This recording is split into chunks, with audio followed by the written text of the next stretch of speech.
Welcome to Module 2 Contents of Theory of Machine. So in the second module, you are going to discuss about static force analysis, dynamic force analysis, and the flywheel mechanism, how to calculate the force to be exerted so that the required work can be done, and how much energy is stored on the flywheel so that it will be able to utilize in the successive cycles of the flywheel.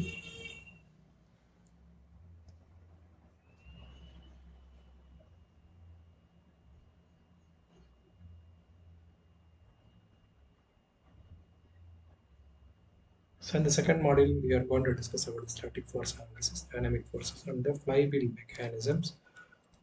And also you're going to know about different punching machines, like how much force it is required to calculate the punching force, and also the shearing force which is required.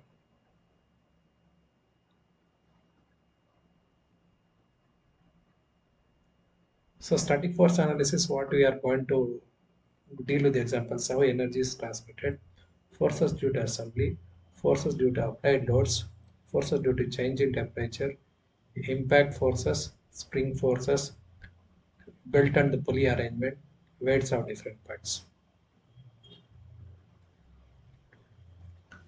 So the static force analysis, you know that you'll be applying lower speed, and also dynamic forces are meant for higher speeds. The analysis is aimed at determining forces transmitted from one point to the other point. So when we give input to one point, you're going to expect what will be the force will be able to get to the other point. So force analysis is very much needed, because we have to see that the design will be able to take sufficient strength, and we'll be able to predict when it is going to fail early. So overestimation happens when what all we design, more strength is required, then the component may not work properly or it may fail. So like this, when we design, first we consider the static force analysis, then we can think of dynamic force analysis. So in the practically, we cannot exactly predict how much force it is required. So that's why majority of the components is going to fail when we design. It is going to fail later on.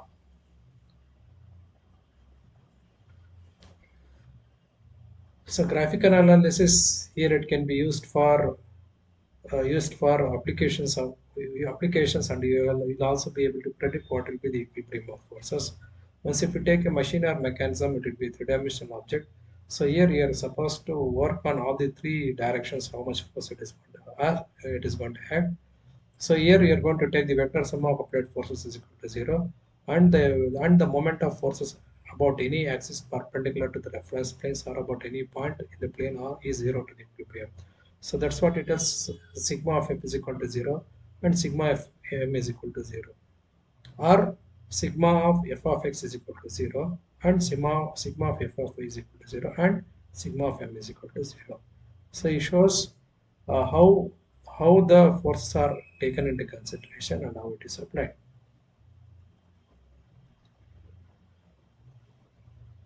So when we consider the forces with respect to the body which is perpendicular to the line of contact, so here when we apply the upper force, it comes and supported with respect to the fixed end.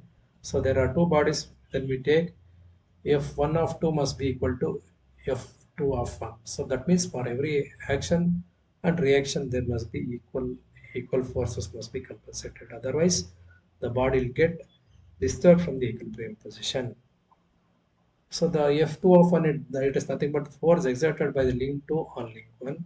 F1 of 2 is force exerted by link 1 on link 2. So like this, it has to get compensated. So if you go with inclined load also, here body, the two mating parts, that is the for force with respect to the fixed end and the body, both are considered, and the inclined forces are also considered.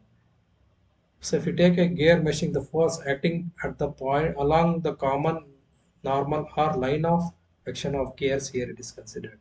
So means the axis of the gear tooth, there it is considered where the forces are going to act. So there also F1 of 2 must get compensated with F2 of 1, then only the force get transmitted. So when we consider equilibrium with respect to the pin, Here you can see there are two axes shown with respect to 2 and 3. Force acting on F2 of 3 on a rigid body must be equilibrium. So if you are going to take sum of forces acting in x and y direction must be 0, and the moment acting also it must be considered 0. So sum of all the forces also must be equal to 0. So here when we take the sum of the forces as 0, f of x, f of y is equal to 0. And if it is three-dimensional, also f of z also must be equal to 0. So all the three forces must get compensated in all the three direction. So simultaneously, the moment acting in the particular direction also must be compensated.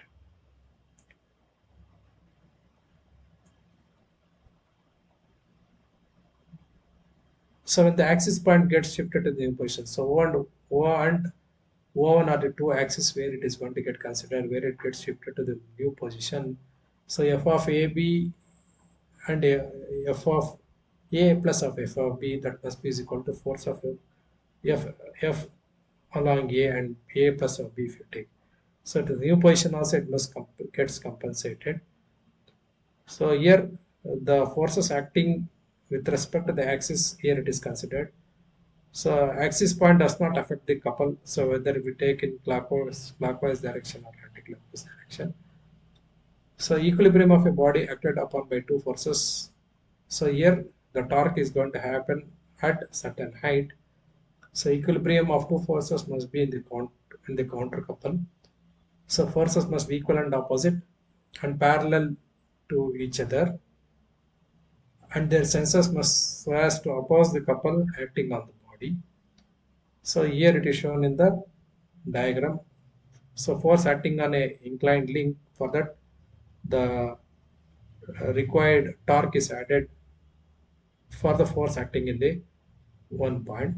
So that you are supposed to take it take it in the F1 and F2, for which the torque it must get compensated.